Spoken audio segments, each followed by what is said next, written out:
안녕하세요. 하나님의 평강이 오늘도 우리 성도님과 함께 하시기를 주님의 이름으로 축복합니다. 오늘 함께 나눌 하나님의 말씀은 고린도전서 16장 19절로 24절입니다. 제가 봉독하겠습니다.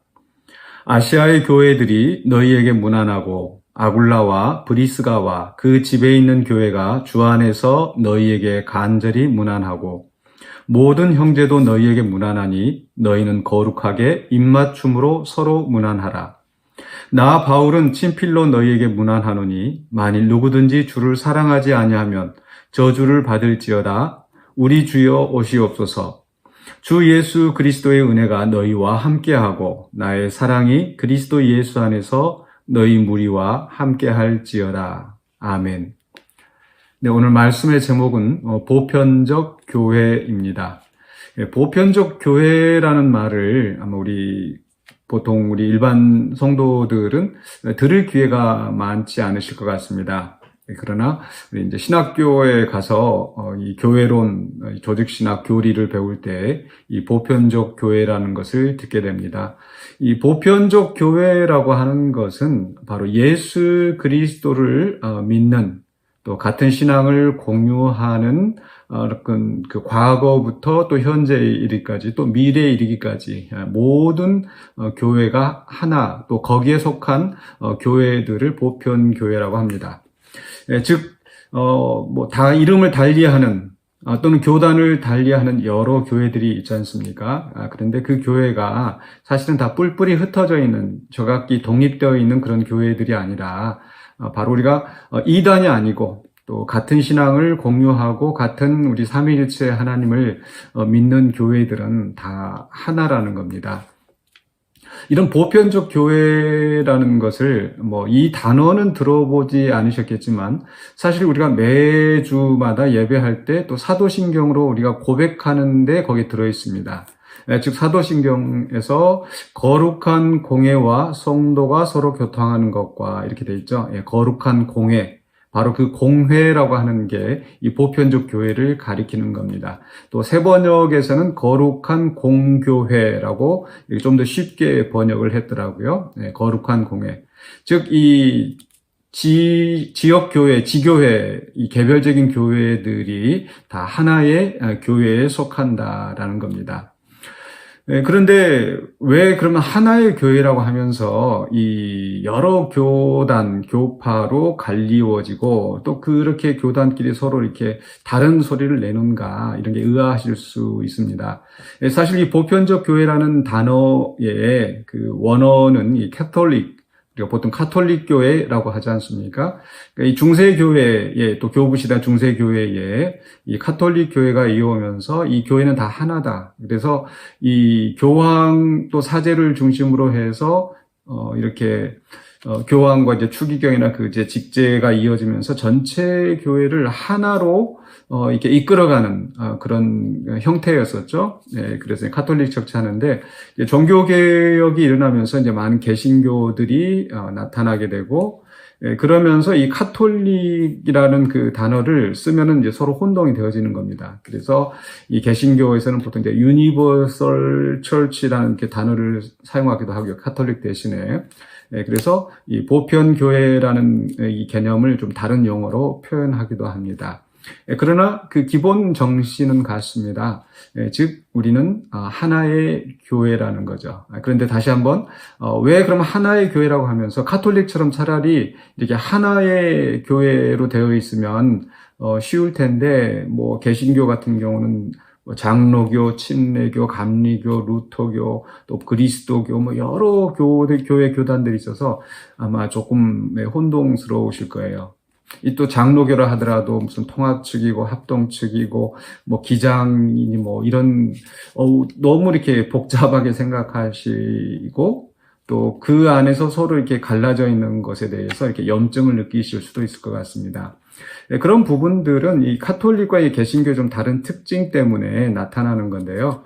즉, 이 카톨릭은 이 중앙 집권적인 하나의 어떤 체제로 움직여 나가는 것이고, 이 개신교들은 이 각각의 다른 신앙들을 서로 존중해 주는 겁니다. 즉, 틀렸다고 하는 것이 아니라 다르다고 하는 것. 우리가 일반 그 상담이나 이런 속에서 이 사람들 간의 갈등을 다룰 때 그런 표현을 쓰죠. 나만 옳고 너는 틀리다가 아니라 서로 다른 의견을 가지고 있는 겁니다. 물론 진리는 하나입니다. 그러나 그 진리를 이해하고 받아들이는 데 있어서 또 우리 인간의 한계가 있기 때문에 서로 다른 해석을 가지고 있는 거죠. 그러다 보니까 이렇게 이제 분파가 생겨나지만은 그러나 명백한 이단이 아닌 한 우리가 하나의 교회라는 그런 인식을 갖는 것이 중요하죠. 뭐 카톨릭 천주교를 뭐 폄훼할 생각으로 이런 말을 하는 건 아니고요. 그러니까 카톨릭은 아까 중앙 집권적이라고 했는데 마치 어떤 그 1인 어떤 독재라고 할까요?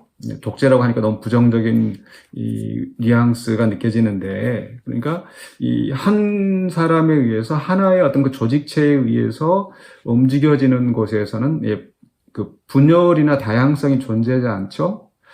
그런데 우리나라 같은, 예를 들어서 북한과 우리나라를 비교해 보면은 북한은 예를 들어서 공산당이라는 하나의 조직체에 의해서 움직여지지만 우리나라에서는 뭐 자유당, 민주당, 뭐 국민의힘당, 뭐 더불어민주당, 뭐 여러 가지 그 정당들이 존재하죠. 다양한. 그러면서 서로 이 공동의 가치, 또 우리나라를 또 자유민주주의 국가로서 이렇게 또 국민이 잘 살게 해가는 그런 공동적인 가치를 위해서 서로 경쟁하면서 또 협력 보완해 가면서 나가는 거죠. 그러니까 개신교는 그런 그 형태라고 보시면 될 것 같습니다. 그런데 그렇게 이게 딱딱한 교리 이야기를 하자는 게 아니고요. 오늘 그 말씀 속에서 사도 바울이 아시아의 교회들이 너희에게 무난하고, 이 고린도 교회, 이 편지를 받는 고린도 교회 성도들은 유럽에 속해 있는, 즉 그리스 남단의 이 고린도 지역의 교회인 거죠. 그런데 아시아의 이 터키, 지금의 터키 지역의 이 아시아, 또 에베소를 중심으로 하는 아시아에 있는 교회들이 너에게 무난합니다. 즉 다른 지역에 있지만, 다른 이름을 가지고 있지만 서로 교통하고 서로 하나 된 교회라는 겁니다. 계속해서 아굴라와 브리스가와 그 집에 있는 교회가 주 안에서 너에게 간절히 무난한다. 이 아굴라 브리스가는 원래 고린도 출신입니다. 고린도 출신인데 이 에베소 지역으로 가서 또 그곳에서 교회를 세우고 또 그 교회들이 고린도 교회와 서로 소통하고 무난하고 서로 교제하는 겁니다. 우리 사도신경에서 고백하는 것처럼 거룩한 공회와 성도가 서로 교통하는 것과, 이것을 우리는 분명히 믿는 거죠. 그런데 실제로 우리가 신앙생활을 하면서 이런 거룩한 공회를 믿는다고 우리가 입술로 고백하지만, 또 성도들이 서로 교통한다고 고백하지만 실상은 굉장히 좀 단절된 모습을 많이 보이는 것 같습니다.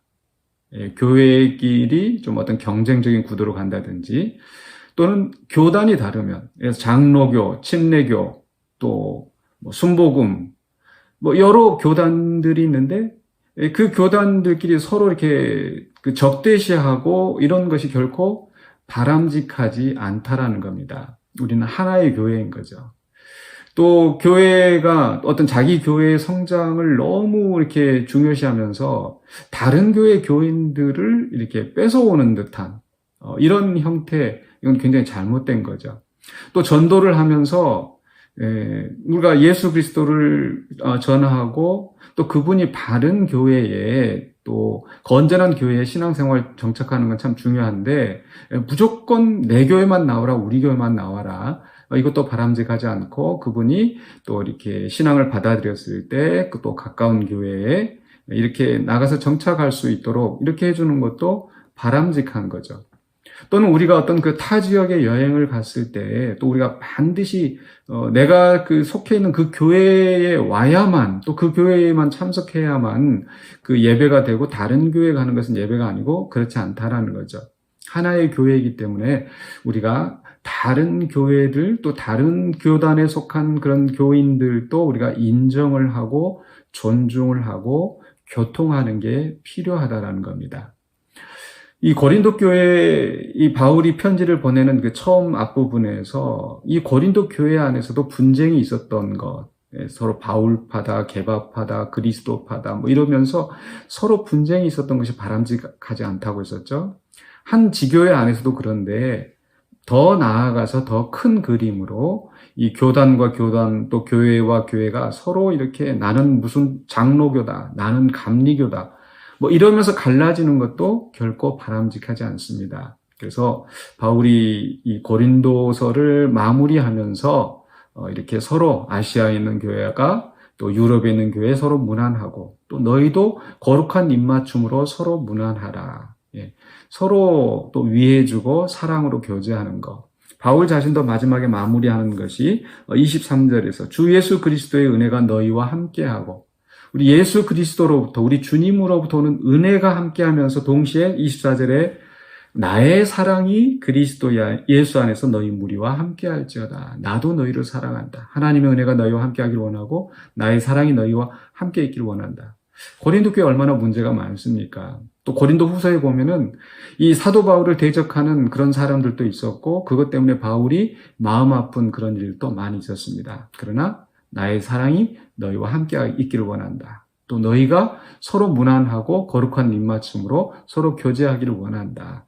이것이 우리 바울이 이 고린도 교회를 향하여서 또 아시아에 있는 교회를 향하여서 원하는 부분이기도 하고 또 우리 주님이 진정으로 원하시는 모습일 것입니다.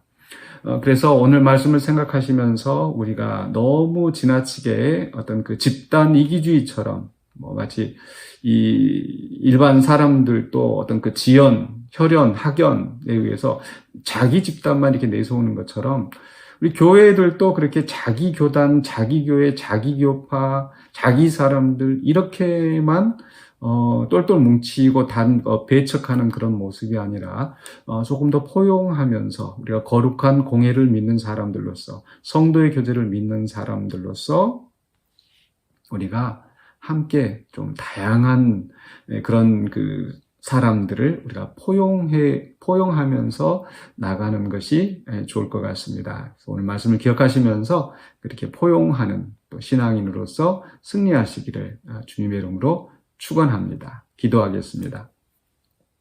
거룩하신 아버지 하나님, 은혜를 감사합니다. 우리를 교회의 지체로서 불러 모아주시고 또 우리 지교회들이 또 한 교회로서 또 주님의 몸된 교회가 됨을 우리가 믿고 또 우리가 다른 사람들을 사랑하며 나아가기를 원합니다. 먼저 우리 각 공동체 안에서 서로 연합하는 우리가 되게 하여 주시고 또 교회와 교회가 서로 연합하며 주님의 아름다운 몸을 만들어 나가는 또 함께 성장해가는 우리가 되게 하여 주시옵소서. 오늘 우리의 삶 속에서 다른 사람들을 우리가 또 사랑으로 바라보며 또 그리스도의 은혜를 기원하며 또 우리의 사랑을 나누는 우리 모든 삶이 되게 하여 주시옵소서. 예수 그리스도 이름으로 기도하옵나이다. 아멘.